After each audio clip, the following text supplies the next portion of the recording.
Friends, ತುಂಬಾ ಜನ exam time table ಅನ್ನು ಪ್ರಿಪೇರ್ ಮಾಡುತ್ತಾರೆ, ಆದರೆ ಅವರು ಅದನ್ನು ಫಾಲೋ ಮಾಡುವುದಿಲ್ಲ. ಏಕೆ ಗೊತ್ತಾ? ಏಕೆಂದರೆ ಅವರ ಟೈಮ್ ಟೇಬಲ್ ರಿಯಲಿಸ್ಟಿಕ್ ಆಗಿ ಇರುವುದಿಲ್ಲ. ಆದರೆ ಈ ವಿಡಿಯೋದಲ್ಲಿ ನಾನು ನಿಮಗೆ ಎಕ್ಸಾಮ್ ಅಲ್ಲಿ ರಿಯಲಿಸ್ಟಿಕ್ ಟೈಮ್ ಟೇಬಲ್ ಅನ್ನು ಹೇಗೆ ಪ್ರಿಪೇರ್ ಮಾಡಬಹುದು ಎಂದು ಹೇಳುತ್ತೆ. ಸೊ ಮೊಟ್ಟ ಮೊದಲನೇದಾಗಿ ತುಂಬಾ ಜನ ಮಾಡುವ ಮಿಸ್ಟೇಕ್ ಏನು ಗೊತ್ತಾ? ತುಂಬಾ ಜನ ಏನು ಮಾಡುತ್ತಾರೆ, ನಾನು ಫಸ್ಟ್ ಡೇ ಇಂದಾನೆ 12 ಗಂಟೆ ಓದುತ್ತೇನೆ ಎಂದು ಡಿಸೈಡ್ ಮಾಡಿಕೊಳ್ಳುತ್ತಾರೆ.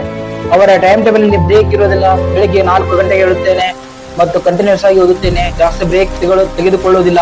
ಈ ತರ ಒಂದು ಟೈಮ್ ಟೇಬಲ್ ಅನ್ನು ಪ್ರಿಪೇರ್ ಮಾಡುತ್ತಾರೆ. ಆದರೆ ಅದು ರಿಯಲಿಸ್ಟಿಕ್ ಇರುವುದಿಲ್ಲ.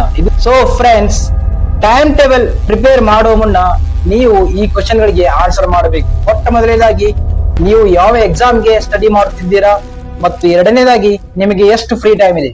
ನೀವು ಫುಲ್ ಟೈಮ್ ಪ್ರಿಪೇರ್ ಮಾಡ್ತಾ ಇದ್ದೀರಾ, ಇಲ್ಲ ನೀವು ವರ್ಕಿಂಗ್ ಪ್ರೊಫೆಷನಲ್ಸ್ ಅಂದ್ರೆ ನೀವು ಪಾರ್ಟ್ ಟೈಮ್ ಎಕ್ಸಾಮ್ಗೆ ಪ್ರಿಪೇರ್ ಮಾಡ್ತಾ ಇದ್ದೀರಾ. ಇದು ತುಂಬಾನೇ ಇಂಪಾರ್ಟೆಂಟ್. ಇದರ ಮೇಲೆ ನೀವು ಟೈಮ್ ಟೇಬಲ್ ಅನ್ನು ಪ್ರಿಪೇರ್ ಮಾಡಿಕೊಳ್ಳಬೇಕಾಗುತ್ತದೆ.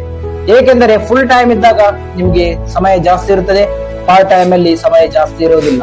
ಸೊ ಫ್ರೆಂಡ್ಸ್, ಇವಾಗ ನಾನು ನಿಮ್ಗೆ ಟೈಮ್ ಟೇಬಲ್ ಅನ್ನು ಕೊಡುತ್ತೇನೆ. ನೀವೇನಾದರೂ ಫುಲ್ ಟೈಮ್ ಪ್ರಿಪೇರ್ ಆಗುತ್ತಿದ್ದರೆ ಮೊಟ್ಟ ಮೊದಲನೇದಾಗಿ ಮೊದಲನೇ ತಿಂಗಳು ಒಂದು ದಿನಕ್ಕೆ 5 ಗಂಟೆ ಓದಲು ಟ್ರೈ ಮಾಡಿ. ಮೊಟ್ಟ ಮೊದಲು 5 ಗಂಟೆ.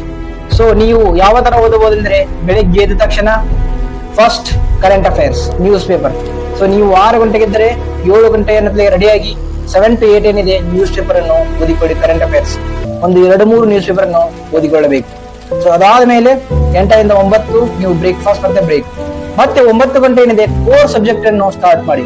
So every half an hour 9 ರಿಂದ 9:30 ಒಂದು ಕೋರ್ ಸಬ್ಜೆಕ್ಟ್. ಅದಾದ್ಮೇಲೆ ಒಂದು 15 ಮಿನಿಟ್ಸ್ ಬ್ರೇಕ್ ತೆಗೆದುಕೊಳ್ಳಿ. ಅದಾದ್ಮೇಲೆ ಮತ್ತೆ ತಿರ್ಗಾ ಹಾಫ್ ಆನ್ ಅವರ್ ಒಂದು ಕೋರ್ ಸಬ್ಜೆಕ್ಟ್.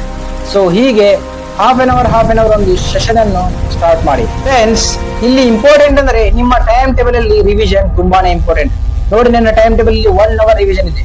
ಏಕೆಂದರೆ ನೀವು ಒಂದು ಸಲ ಓದಿದರೆ ನಿಮಗೆ ನೆನಪು ಉಳಿಯುವುದಿಲ್ಲ. ಆದ್ದರಿಂದ ರಿವಿಷನ್ ತುಂಬಾನೇ ಇಂಪಾರ್ಟೆಂಟ್ ಆಗುತ್ತದೆ. ಸೊ ನಿಮ್ಮ ಟೈಮ್ ಟೇಬಲ್ ಅಲ್ಲಿ ರಿವಿಷನ್ ಇರಲೇಬೇಕು. ಮತ್ತೆ ನೀವೇನಾದ್ರೂ ವರ್ಕಿಂಗ್ ಪ್ರೊಫೆಷನಲ್ ಇದ್ದರೆ ನೀವು ಒಂದು ದಿವಸಕ್ಕೆ 4 ಗಂಟೆಯಿಂದ ಸ್ಟಾರ್ಟ್ ಮಾಡಬಹುದು. ಆದರೆ ನೀವು ವರ್ಕಿಂಗ್ ಪ್ರೊಫೆಷನಲ್ ಆಗಿದ್ದರೆ ಬೆಳಿಗ್ಗೆ ಬೇಗ ಏಳಬೇಕಾಗುತ್ತದೆ, ಏಕೆಂದರೆ ನೀವು ಆಫೀಸ್ಗೆ ಹೋಗಬೇಕು. ಆದ್ದರಿಂದ ಬೆಳಿಗ್ಗೆ 5 ಗಂಟೆ ಆ ತರ ಎದ್ದೇಳಬೇಕು. ಮತ್ತು ಬೆಳಿಗ್ಗೆ ಒಂದು 2 ಗಂಟೆ ಓದಿ. ಅದಾದ್ಮೇಲೆ ಸಾಯಂಕಾಲ ಸೆಷನ್, ಸಾಯಂಕಾಲ ಕೂಡ 2 ಗಂಟೆ ಓದಿ. ಸೊ ಅದರಲ್ಲಿ ನೀವು 15 ಮಿನಿಟ್ಸ್ ಅಥವಾ ಹಾಫ್ ಆನ್ ಅವರ್ ಬ್ರೇಕ್ ತೆಗೆದುಕೊಳ್ಳಬೇಕಾಗುತ್ತದೆ. ಸೊ ನೀವು ಟೈಮ್ ಟೇಬಲ್ ಅನ್ನು ಸ್ಕ್ರೀನ್ ಮೇಲೆ ನೋಡುತ್ತಿದ್ದೀರಾ.